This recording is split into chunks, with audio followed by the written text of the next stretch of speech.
आंदोलन जीबी पुस्तक के विमोचन के अवसर पर श्री मुरली मनोहर जोशी तथा श्री केसी त्यागी जी के साथ देश के अन्य गणमान्य व्यक्ति भी सभागार में मौजूद रहे।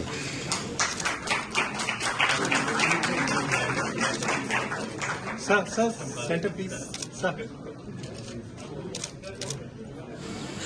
पुस्तक विमोचन के मौके पर श्री मुरली मनोहर जोशी जी ने देश के किसानों के संबंध में कई बड़ी बातें इन महानुभावों के विचारों से ध्यान में आई वो ये, और ख़ास तौर पर जो विनोद जी ने अपनी पुस्तक में भी लिखी है कि बहुत से आंदोलन जिनका उल्लेख उन्होंने उस ग्रंथ में किया है वो इसलिए अपने गंतव्य तक नहीं पहुंच पाए क्योंकि उन्हें उनके सामने कोई लक्ष्य नहीं था, कोई दिशा नहीं थी, और इसलिए वो अपने गंतव्य तक नहीं पहुंच सके, लक्ष्य हासिल नहीं कर सके। ये बहुत महत्वपूर्ण बात इन्होंने कही है और मैं उसी तरफ आप सब लोगों का ध्यान थोड़ा आकृष्ट करना चाहता हूँ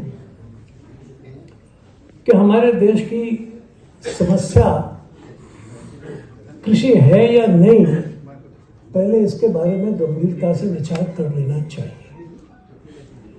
क्योंकि अब जो दुनिया जिस रास्ते से जा रही है और हम भी जिस रास्ते पर चल रहे हैं उसमें कृषि का स्थान बहुत नीचे जा रहा है।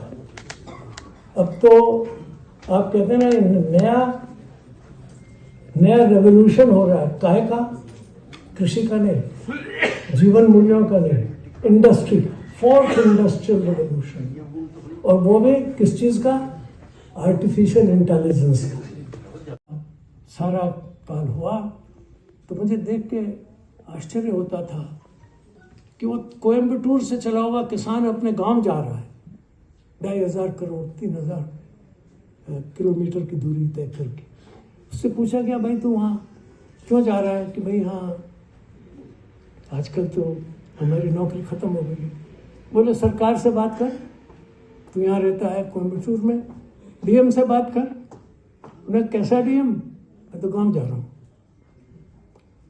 ज़रा आंकड़े लगाइए इसके। मैं बहुत से लोगों से पूछता हूँ जो अर्थशास्त्री भी है कि ये तो पूछो कि वो जो आदमी वहाँ था, जो वहाँ 10 साल से काम कर रहा था, उसका भरोसा डीएम पे नहीं है।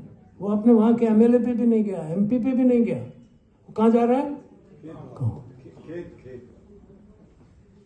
3,000 किलोमीटर चल के जा रहा, पैदल जा रहा है, धुलसती हुई धूप में जा रहा है, बच्चे हाथ में लिए जा रहा है, सिर पे बैठा हुआ है, पत्नी घिसटती हुई जा रही। क्यों? इस आज की सारी दुनिया के अंदर एक गांव के ऊपर इतना भरोसा इस भारत की व्यवस्था ने कैसे कायम किया? उसे भरोसा था और कुछ नहीं होगा तो 2 रोटी तो मिल जाएंगी। ये बात दूसरी है कि बहुत सी जगह उसको थोड़े दूसरे कटु अनुभव भी आए, लेकिन कुल मिलाकर उसका भरोसा पॉलिटिकल पार्टी पे नहीं था, डिस्ट्रिक्ट मजिस्ट्रेशन पर नहीं था, साहित्यकारों पर भी नहीं था, माफ करिएगा पत्रकारों पर भी नहीं था, और भरोसा था गांव पर। चलो गांव। क्यों? इस बात पर गहराई से सोचने की जरूरत है कि भारत की ये पुरानी व्यवस्थाएं जिन्हें आर्केक कह दिया जाता है, जिन्हें बाड़ बाबा आदम की कह दिया जाता है, जिन्हें पुराण पंथी कह दिया जाता है, उनमें सच कितना था? जितना सच है उतना तो ले लो भाई, उस सच को तो ग्रहण करने की कोशिश करो, अन्यथा मैं कह नहीं सकता हूं, क्योंकि मुझे विश्व का भविष्य बहुत अंधकार में नजर आ रहा है। सारा काल हुआ तो मुझे देख के आश्चर्य होता था कि वो कोयम्बटूर से चला हुआ किसान अपने गांव जा रहा है, 2,500 करोड़ 3,000 किलोमीटर की दूरी तय करके। उससे पूछा गया, भाई तू वहाँ क्यों जा रहा है? कि भाई हाँ आजकल तो हमारी नौकरी ख़त्म हो गई। बोले सरकार से बात कर, तू यहाँ रहता है कोयम्बटूर में, डीएम से बात कर। उन्हें कैसा डीएम? मैं तो गाँव जा रहा हूँ। ज़रा आंकड़े लगाइए इसके। मैं बहुत से लोगों से पूछता हूँ जो अर्थशास्त्री भी है कि ये तो पूछो कि वो जो आदमी वहाँ था, जो वहाँ 10 साल से काम कर रहा था, उसका भरोसा डीएम पे नहीं है। वो अपने वहाँ के एमएलए पे भी नहीं गया, एमपी पे भी नहीं गया। वो कहाँ जा रहा है? गाँव।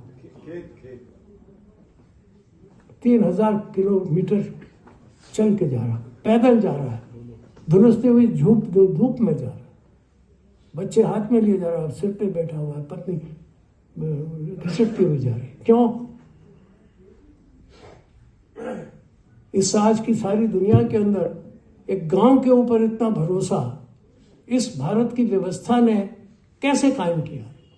उसे भरोसा था और कुछ नहीं होगा तो 2 रोटी तो मिल जाएगी। ये बात दूसरी है कि बहुत सी जगह उसको थोड़े दूसरे कटु अनुभव भी आए, लेकिन कुल मिलाकर उसका भरोसा पॉलिटिकल पार्टी पे नहीं था, डिस्ट्रिक्ट मजिस्ट्रेशन पर नहीं था, साहित्यकारों पर भी नहीं था, माफ करिएगा पत्रकारों पर भी नहीं था, और भरोसा था गांव पर। चलो गांव। क्यों? इस बात पर गहराई से सोचने की जरूरत है कि भारत की ये पुरानी व्यवस्थाएं, जिन्हें आर्केक कह दिया जाता है, जिन्हें बाड़ बाबा आदम की कह दिया जाता है, जिन्हें पुराण पंथी कह दिया जाता है, उनमें सच कितना था? जितना सच है उतना तो ले लो भाई। उस सच को तो ग्रहण करने की कोशिश करो,